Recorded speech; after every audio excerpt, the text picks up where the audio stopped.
Bom dia, amados irmãos, que a graça e a paz de nosso Senhor Jesus Cristo esteja sobre a vida de todos nós nesta manhã. Estamos nos reunindo aqui nesse segundo domingo de fevereiro de 2021 para estudarmos e aprendermos da palavra do Senhor na Escola Bíblica Dominical. Nesta manhã, a nossa lição será ministrada pelo reverendo Carlos Alberto. Eu tenho a responsabilidade de fazer a abertura e nesta abertura queremos refletir também a palavra de Deus. Nesse instante vou convidar os amados irmãos a fazermos uma oração. Santíssimo, bondoso e eterno Deus, obrigado por esse instante maravilhoso, o qual podemos estar de forma virtual, de forma online, conectados à Tua Palavra e conectados aos nossos irmãos.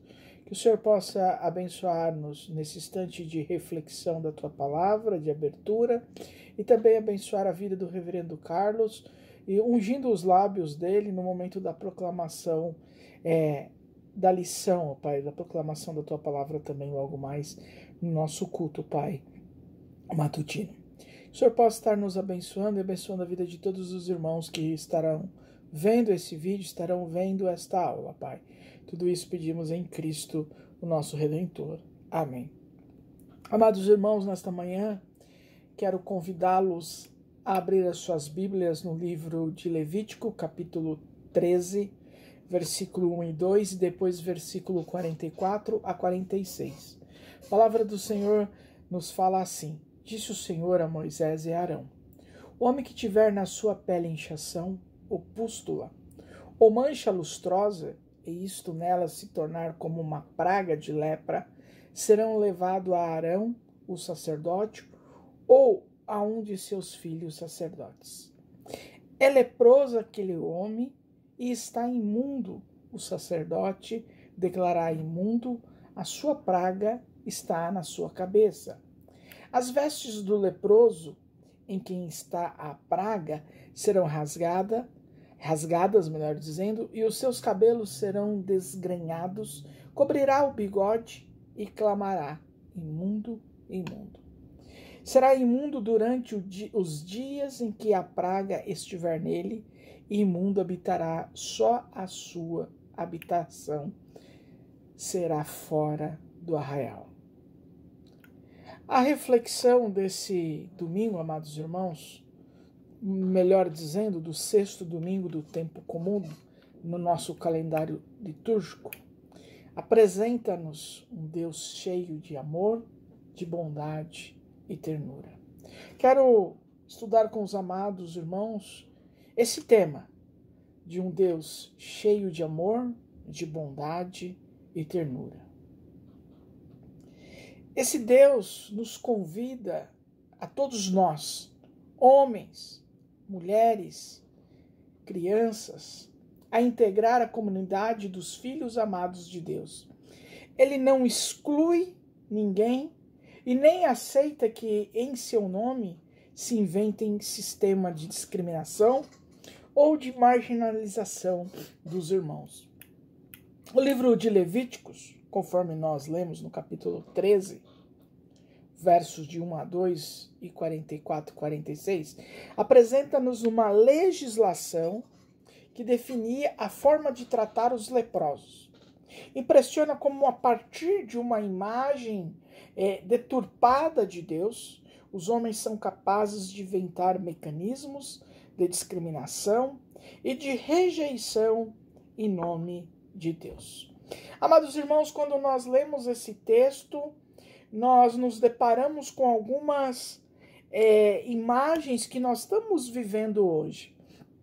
Nós estamos vivendo um período de uma pandemia mundial, um período que nós temos que estar nos resguardando em nossos lares, tanto é que a nossa aula não é presencial, por resguardarmos, de termos um período de quarentena, mas isso não dá-nos o direito de amanhã depois nós discriminarmos os nossos irmãos, de criarmos um mecanismo de discriminação em que de determinada faixa etária, ou quem já pegou ou teve o Covid, não pode estar nos locais públicos.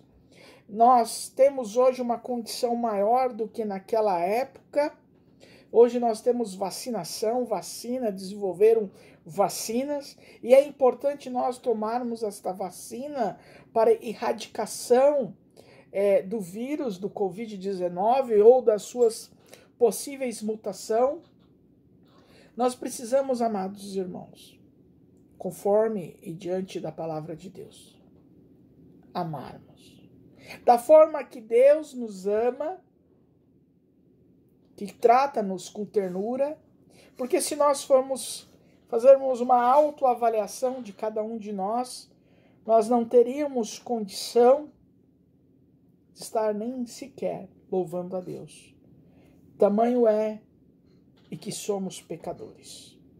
E por muitas vezes nós pecamos não no agir, pelo contrário, pelo conformismo, pelo comodismo, e por não proclamar esse Deus, e por não aceitar amar as pessoas. O Evangelho segundo São Marcos, capítulo 1, versos 40 a 45, diz-nos que Jesus, Deus, desce ao encontro dos seus filhos, vítimas da rejeição e da exclusão. Compadece-se da sua miséria, estendendo-lhes as mãos com amor, libertando-os dos seus sofrimentos, convida-os a integrar a comunidade do reino de Deus.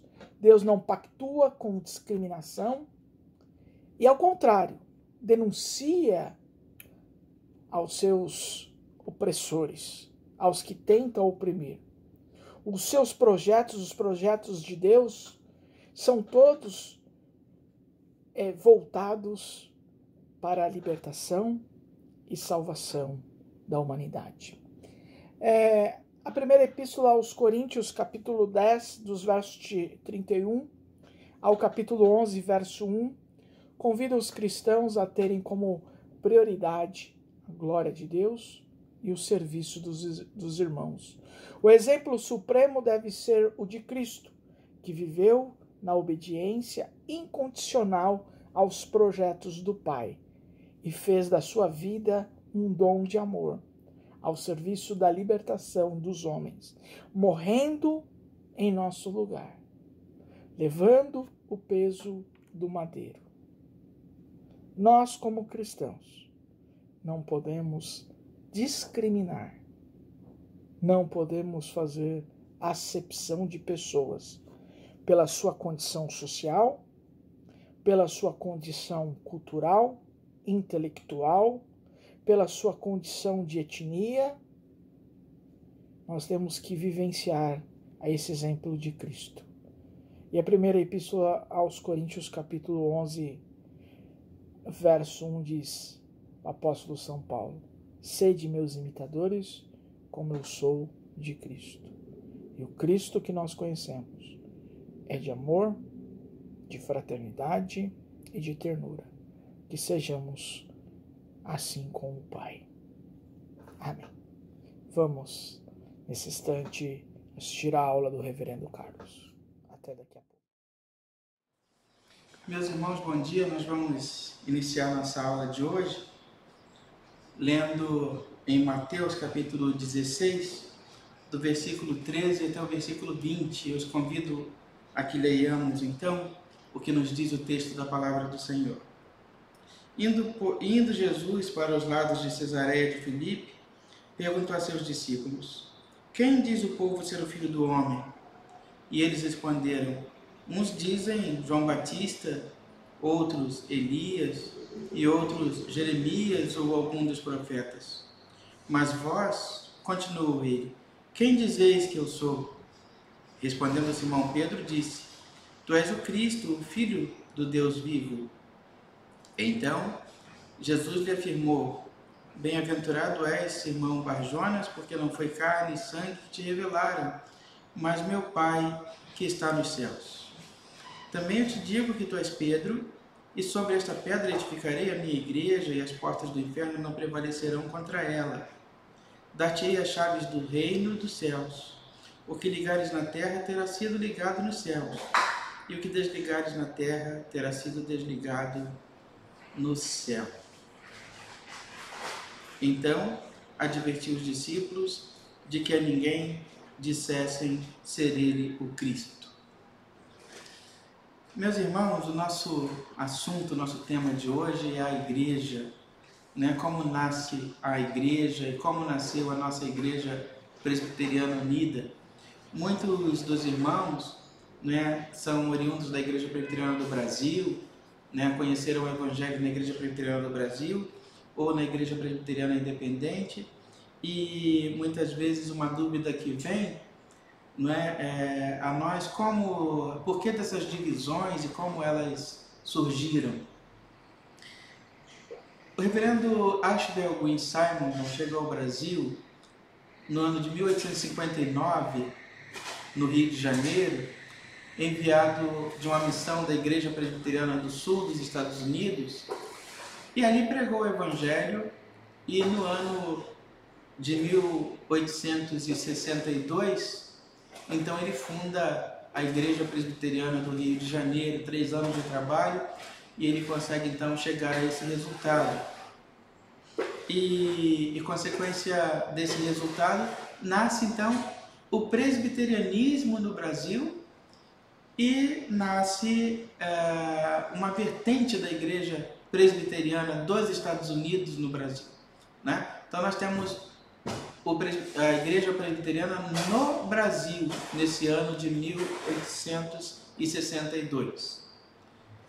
No ano de 1903, vai então, numa reunião do Sínodo do Brasil, da Igreja Presbiteriana dos Estados Unidos, uma reunião complexa, com vários temas difíceis sendo tratados, né? O fato de não haver acordo entre os irmãos ali fez com que surgisse a Igreja Presbiteriana Independente, né? A ideia é que fosse essa igreja uma igreja brasileira, e uma igreja de brasileiros, não mais ligada à Igreja Presbiteriana dos Estados Unidos, né? E os anos se passam, e aí em 1910, o sínodo da Igreja Presbiteriana dos Estados Unidos no Brasil se transforma então em Igreja Presbiteriana do Brasil. Então nós temos a igreja que nasce em 1859, é a Igreja Presbiteriana no Brasil. Em 1903, a Igreja Presbiteriana Independente, e em 1910, a Igreja Presbiteriana do Brasil. Pelos anos de 1976, 77, consequência do momento político e social que o Brasil vivia, que influenciou fortemente também o meio evangélico, não só presbiteriano, mas todo o meio evangélico, né? Alguns pastores, né, algumas questões difíceis, né, foram tratadas também no seio da Igreja Presbiteriana do Brasil. E alguns pastores pensavam diferente dos demais com relação ao compromisso social, ao cuidado social e coisas desse tipo, que foram interpretadas como ações comunistas, né? E esses pastores foram denunciados aos seus respectivos presbitérios e sínodos, e também ao Supremo Concílio da Igreja Presbiteriana do Brasil. Esses pastores, juntamente com as suas igrejas, foram despojados, ou melhor, esses pastores foram despojados, e juntamente com suas igrejas deixaram então a jurisdição da Igreja Presbiteriana do Brasil, fundando assim a Igreja Presbiteriana Unida, né?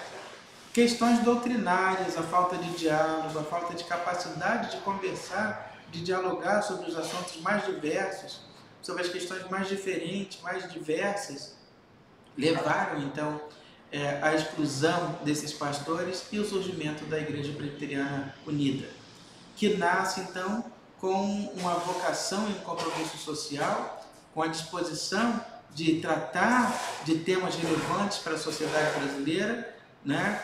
De um envolvimento e engajamento social mais amplo. Mas, meus irmãos, o que está lá no cerne dessa questão? O que está lá no nascedouro dessa questão? A incapacidade do ser humano de dialogar. A dificuldade que o ser humano tem com as tratativas, de tratar assuntos os mais diversos, de conversar entre si, né? Nós precisamos compreender que na igreja existe e sempre haverá espaço e lugar para todos, as mais diferentes formas de pensar e de agir. Nós precisamos ter essa capacidade de dialogar com o diferente. A Igreja Presbiteriana Unida, ela nasce com essa proposta, com a capacidade de mais do que tolerar, de conviver e dialogar com o diferente, com aquele que pensa diferente de mim, com aquele que não concorda com as minhas ideias. Unidos na diversidade. Nós somos diferentes, mas nós somos unidos na pessoa do Cristo.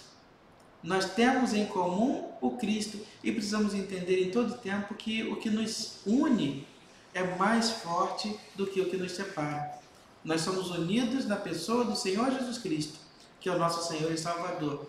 Muitas vezes nós estamos nos deixando vencer por essas ideologias, né, por pensamentos, e aí a questão não é comunismo, não é esquerda, direita, a questão não é essa, mas o que nos tem derrotado muitas vezes é a nossa incapacidade de dialogar com o diferente, com aquele que pensa diferente de nós. O que pensa diferente de mim não é meu inimigo. Nós precisamos ter a capacidade de entender que o outro é nosso irmão. Jesus morreu pela vida dele também, morreu pela salvação dele também, e eu preciso estar ao lado dele. Eu preciso caminhar com ele, porque é isso que Deus espera de nós, né? Nós caminhamos, meus irmãos, olhando para o céu, que é o nosso alvo, a nossa meta, e lembrando que um dia Jesus virá buscar a sua igreja. E não será a igreja essa ou aquela denominação que Jesus virá buscar. Jesus não virá buscar essa ou aquela linha ou ramo da igreja presbiteriana. Ele virá buscar a igreja dos salvos, dos remidos do Senhor. E nós precisamos aprender a dialogar e caminhar juntos aqui, para que nós possamos viver a eternidade ao lado uns dos outros e ao lado do nosso Senhor e Salvador Jesus Cristo, que deu a vida por nós. Então a Igreja Presbiteriana Unida nasce nessas condições, né? Nasce nessas circunstâncias e nasce para ser mais uma agência anunciadora do Evangelho, para a pregação da salvação para as vidas. Agente de salvação. Para isso nasce a Igreja Presbiteriana Unida do Brasil, né? Então, a nossa oração é que Deus nos capacite, que Deus nos abençoe, que Deus nos dê condição de conviver com o diferente, com aquele que pensa diferente de nós, com aquele que é contrário a nós, com aquele que não concorda, que não comunga das nossas ideias, mas é nosso irmão em Cristo também, e saber que Jesus morreu por ele também. E o grande desafio é o conviver com ele. Ele é diferente, mas ele é nosso irmão em Cristo.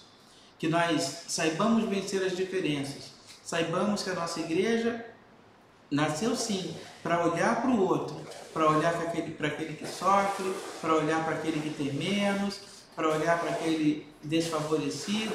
Nós precisamos ter uma resposta para o mundo nesse momento, né? Mas nós precisamos cuidar uns dos outros também, porque essa tarefa que é dada a nós, igreja, precisa ser desenvolvida por todos nós, igreja do Senhor. E que saibamos vencer o desafio de conviver com o diferente, de conviver com o outro também. Que Deus nos abençoe e nos guarde nesta manhã e dê paz ao nosso coração e capacidade para conviver com aquele que pensa diferente de nós. Que Deus nos abençoe.